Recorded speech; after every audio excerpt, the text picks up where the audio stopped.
फ़लस्तीन के ज़ख्मों पर मरहम रखने के लिए मुस्लिम ममालिक मुत्तहिद हो चुके हैं और इसी सिलसिले में मुस्लिम ममालिक के सरबराहान की डोनाल्ड ट्रंप के साथ अहम बैठक भी हुई है, जिसमें गजा के मुस्तकबिल के फैसले के हवाले से गुफ्तगू की गई है। इस मुलाकात में मुस्लिम ममालिक के रहनुमाओं ने गजा में जंग बंदी से मुतालिक तजावीज़ पेश की हैं। पाकिस्तान, सऊदी अरब, कतर, इंडोनेशिया, तुर्किया, मिस्र, मुत्तहिदा अरब अमारात और उर्दन के सरबराहान मुलाकात में शरीक थे। अब इस मुलाकात का सरकारी तौर पर कोई एलामिया तो जारी नहीं हुआ, लेकिन डोनाल्ड ट्रंप ने इस मुलाकात के बाद ये दावा किया है कि गजा पर पेशरफ्त हो सकती है और गजा के लिए कुछ इकदाम किए जा।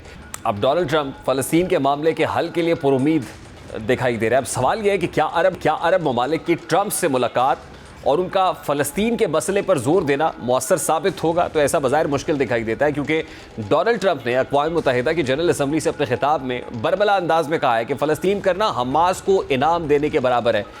अब अक़वाम मुत्तहिदा की जनरल असम्बली से डोनाल्ड ट्रंप ने जो खिताब किया और मुस्लिम ममालिक के सरबराहान से मुलाकात के बाद जो उन्होंने मीडिया से गुफ्तगू की, उसमें बहुत बड़ा तज़ाद सामने आया है।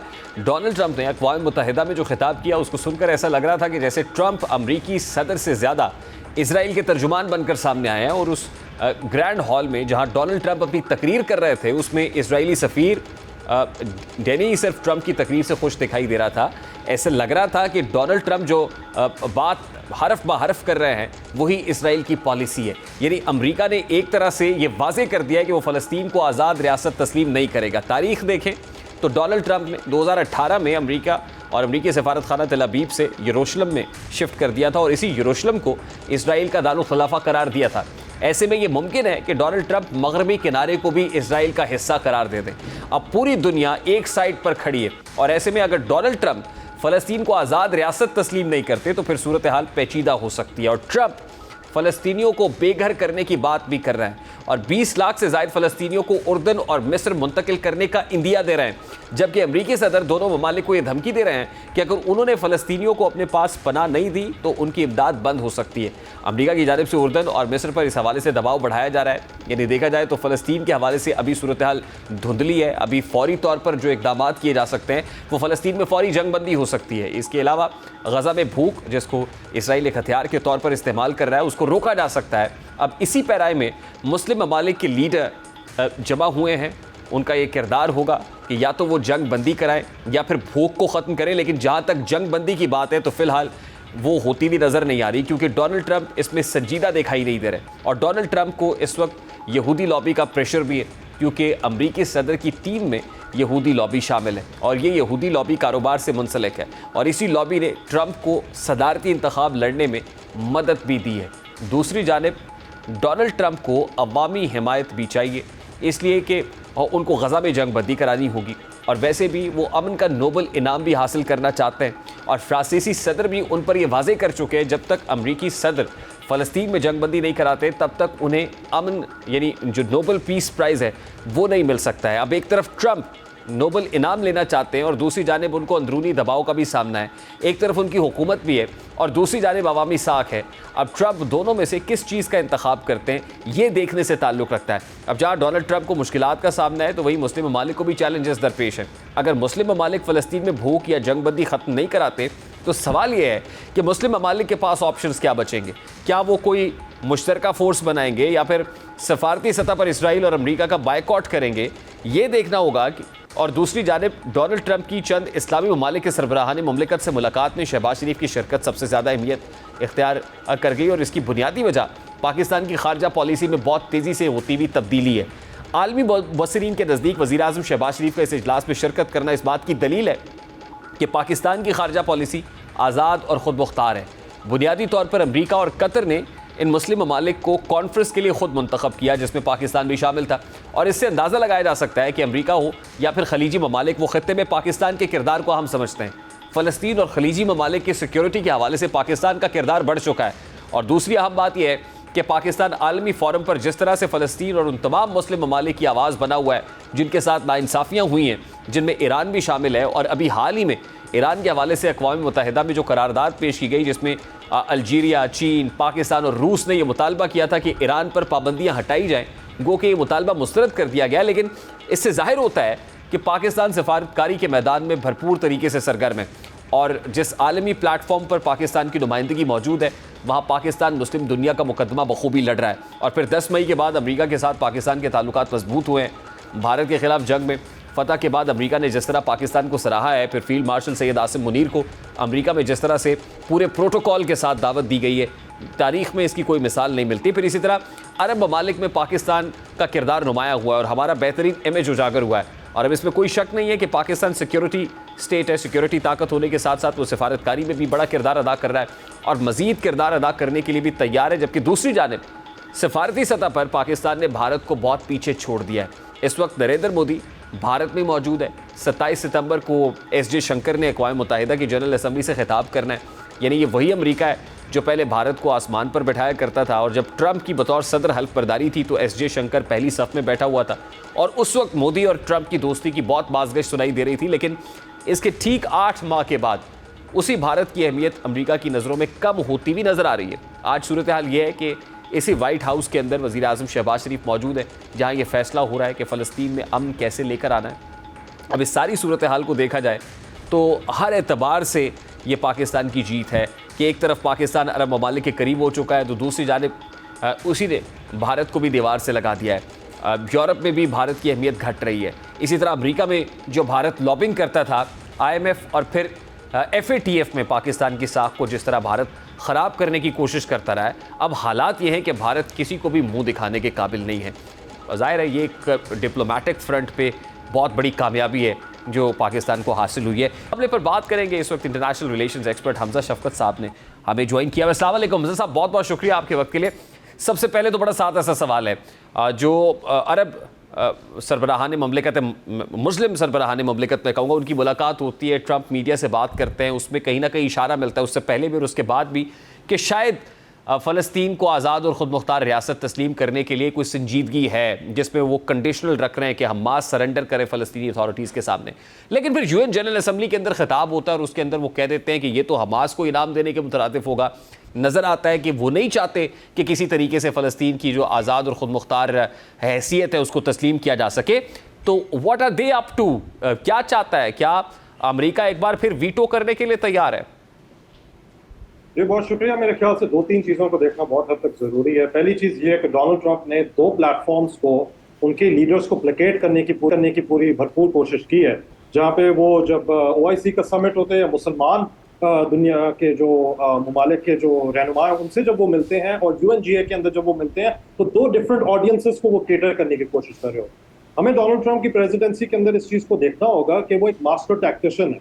आपने सही हवाला दिया कि UNGA के जो प्लेटफॉर्म है वहाँ पे जब वो तकरीर कर रहे थे उधर उन्होंने इस चीज़ का जिक्र किया कि हॉस्टेजेस के ऊपर ज़्यादा जोर दिया जा रहा है।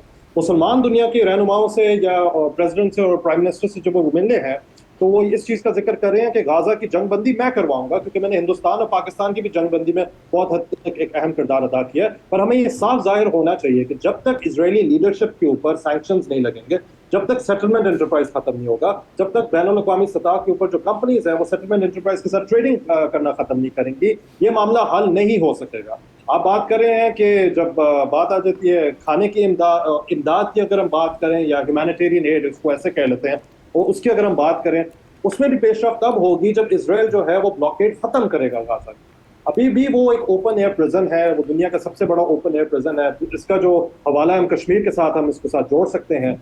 और भारत की जहाँ तक बात है, ये सही बात है, पाकिस्तान की सफारती ताल्लुकात के हवाले से अगर हम हाल ही में जो सऊदी अरब के साथ जो हमारा पैक्ट हुआ है और हमने सिक्योरिटी गारंटीज दी हैं और हम मशरिक़ी वस्ता की सियासत के अंदर एक अहम किरदार अदा कर रहे हैं, उसके साथ ही साथ इस चीज़ को भी जानना ज़रूरी होगा कि ट्रंप का उस तरह का इंटेंशन नहीं है कि इसराइल के ऊपर प्रेशर डाला जाए। 2018 में जेरूसलम को दारुल हुकूमत करार देना इसराइल का ये एक बहुत बड़ा ब्लंडर था। अभी बात ये हो रही है और इसका आपने सही फरमाया कि जब उर्दन से बात हो रही है, मिस्र से बात हो रही है रिलोकेशन की, तो ये जो बात कर रहे हैं मुस्लिम ममालिक के सरबराह के सामने कि हम इस चीज़ को जो है अमेरिका इस चीज़ को रिजॉल्व करेगा, कैसे रिजॉल्व करेगा जब ऑक्यूपेशन एंट्रेंच्ड है, हज़ारों की तादाद में जो है औरतों और बच्चे शहीद हो रहे हैं गाजा के अंदर, तो कैसे आप और हाल ही में अभी इसराइल ने तो कतर के ऊपर अटैक किया जहाँ पे हमास की लीडरशिप को उन्होंने टारगेट करने की कोशिश की है। उसके ऊपर मार्को रूबियो का क्या रद्द अमल आया था? उन्होंने साथ ये कहा था कि हॉस्टेजेस के ऊपर हमास को जो है फोकस करना चाहिए और फिर जब कोई अमन की बात होगी। ये इस तरह से नहीं चलता। मेरे ख्याल से इनके जो स्टेटमेंट्स हैं कॉन्ट्रडिक्टरी हैं।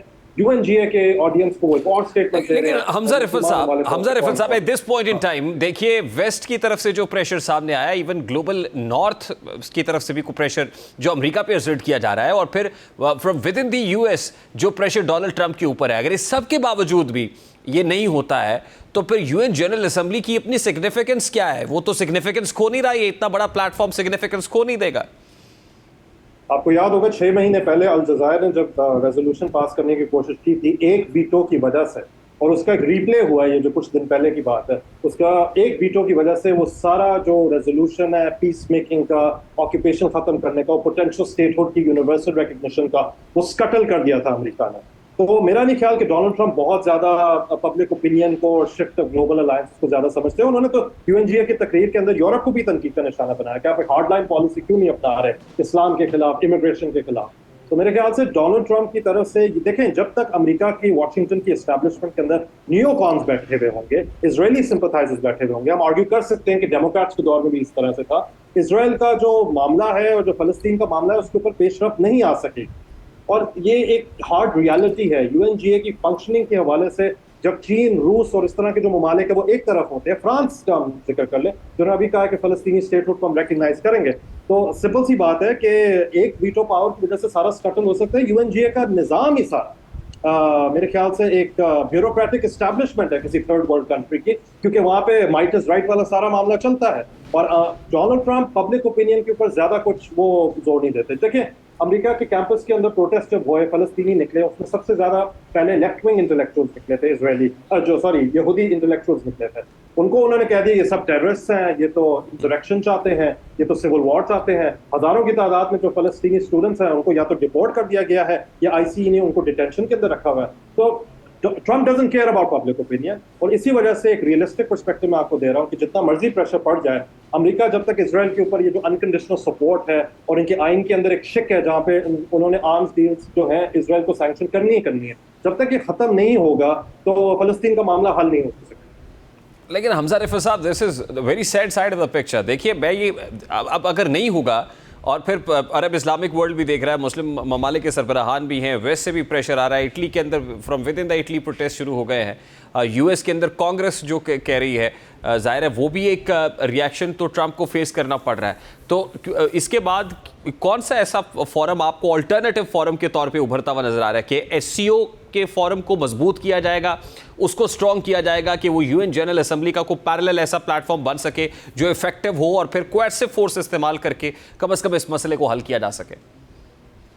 नहीं, आप सही फरमा रहे हैं, क्योंकि अगर हम एससीओ के मेंबर स्टेट्स को देखें, उनमें से तो C5 हैं जो 5 सेंट्रल एशियन कंट्रीज में, पाकिस्तान है, हिंदुस्तान है, ईरान है और चाइना और रशिया है। चाइना वो वाहिद मुल्क है जिसके दोनों ये आप कह सकते हैं साइड्स के साथ बड़े अच्छे ताल्लुकात है, फलस्तीनी लीडरशिप के साथ भी अच्छे ताल्लुकात है, इसराइलियों के साथ भी बहुत अच्छे ताल्लुकात है। रशिया का, और क्योंकि मेरे ख्याल से रशिया और इसराइल के अंदर भी काफी हद तक तनाव इस मामले के ऊपर बढ़ चुका है, क्योंकि इसराइल ने हमेशा एक्यूज ये किया कि रशिया के ऊपर क्यों ज्यादा कॉन्सेंट्रेशन नहीं हो रही, हमारी तरफ क्यों सारी दुनिया की तवज्जो है।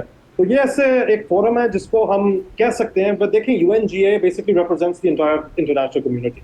एससीओ की तरफ से ऑल्टरनेट आप कह सकते हैं डिस्प्यूट रेजोल्यूशन के तौर पे मेरा नहीं ख्याल कि एक ऐसा फोरम होगा, या स्टेटमेंट्स जारी किया जा सकता है, पर उससे ज्यादा प्रॉमिसिंग जो फोरम्स हैं वो ज्यादा करीब हैं फलस्तीन के। अंतालिया फोरम है तुर्की का, वो एक अच्छा फोरम साबित हो सकता है। और अर्दोगान का हम सबको पता है, is a very popular leader in Pakistan, वो फलस्तीन की हमेशा से हिमायत ही करते आए हैं। आस्ताना प्रोसेस भी है, उसके अंदर भी बातचीत की जा सकती है, जहाँ पे अफगानिस्तान का मसला है वहाँ के ऑक्यूपेशन के ऊपर भी बात की जा सकती है। आस्ताना ऑब्वियसली काजाकिस्तान का दारुल हुकूमत है। तो ये सारी ऑल्टरनेट प्लेटफॉर्म्स की तरफ से मजम्मत आ सकती है, पर प्लान्ड एक्शन इस वक्त अमेरिका, और मैं इस चीज को आर्ग्यू करूंगा कि डोनाल्ड ट्रंप का जो अमेरिका है वो भी तनहा हो चुका है हिंदुस्तान की तरफ। यूरोप के अंदर उनका नैरेटिव नहीं उस तरह से नहीं दिख रहा। इटली जैसा मुल्क जहाँ पे जॉर्जिया मेलोनी उनकी प्राइम मिनिस्टर है और वो हार्ड लाइन पॉलिसीज में बिलीव करती हैं, तो उधर प्रेशर पड़ रहा है कि आप ही अपना स्टांस चेंज करें। इमैनुअल मैक्रोन के इस्लामोफोबिक पॉलिसीज थी फ्रांस के अंदर, उनके ऊपर प्रेशर पड़ रहा है कि उन्होंने स्टांस चेंज किया, और वो स्टांस चेंज हुआ भी है। अमेरिका की तरफ से मेरा इस वक्त यही ख्याल है कि UNGA unfortunately is the only forum, but बात वही आ जाती है कि जब तक चेंज ऑफ एडमिनिस्ट्रेशन नहीं होगी, मेरे हिसाब से स्टेटस को चेंज नहीं होगा। अलबत्ता डोनाल्ड ट्रंप की पॉपुलैरिटी के अंदर काफी मनफी असरात पड़े। ठीक, लास्टली हमजा रिफत साहब, इस सारी सिचुएशन में पाकिस्तान ने क्या गेन किया है? पाकिस्तान ने काफी कुछ गेन किया है डिप्लोमेटिकली। मिडल ईस्ट के अंदर हमेशा से हमारा एक इंटरेस्ट तो रहा है हरमैन शरीफैन की अगर हम बात करें, ईरान सऊदी ताल्लुकात के हवाले से हमने हमेशा एक न्यूट्रल पॉलिसी अपनाई है। और बट इस वक्त ये जो सऊदी अरेबिया के साथ जो डिफेंस पैक्ट है, साथ साथ मेरा अपना मानना ये है कि इस वजह से एक डिप्लोमेटिक विक्ट्री है, क्योंकि अमेरिका भी आपको सुन रहा है। मुसलमान ममालिक जो है, जो GCC मेंबर कंट्रीज हैं, उनमें से कुछ ऐसे ममालिक हैं जिनके अब्राहम अकॉर्ड्स हैं इसराइल के साथ, उन्होंने भी हिंदुस्तान के साथ बड़े अच्छे सफारती ताल्लुकात है। आज हिंदुस्तान को उस तरह से पूछा नहीं जा रहा जिस तरह से पहले पूछा जा रहा था, वो मोदी की अपनी पॉलिसीज की वजह से। और एक इग्नोरेंस और ह्यूब्रिस जो हिंदुस्तान की तरफ से, उसको आप कॉन्ट्रास्ट कर सकते हैं पाकिस्तान की मल्टी वेक्टर पॉलिसी के हवाले से, जहां पे बात की जा रही है तजारत की, बात की जा रही है सिक्योरिटी अम्ब्रेलास की, और साथ साथ इसराइल को भी तनकीद का निशाना बनाया जा रहा है। और साथ साथ अभी ये थोड़ी देर पहले की खबर है कि IMF से गुजारिश की जा रही है कि हमारे फ्लड सिचुएशन को भी देखा जाए, और अमेरिका के साथ हमारे इस वक्त ताल्लुकात काफी ज्यादा बेहतर हैं। तो मेरे ख्याल से this is a diplomatic victory for Pakistan. हमें बहुत ज्यादा मिडिल ईस्टर्न अफेयर्स के अंदर इंट्रेंच नहीं होना चाहिए, बट जब बात आ जाती है मक्का मदीना की हिफाजत की या फलस्तीन की हिफाजत के लिए, तो we are definitely there. So it's a diplomatic victory for us. और नरेंद्र मोदी, BJP, हिंदुत्व, फैशिज्म की जो आइडियोलॉजी है, और वो काफी हद तक तनहा हो चुकी है।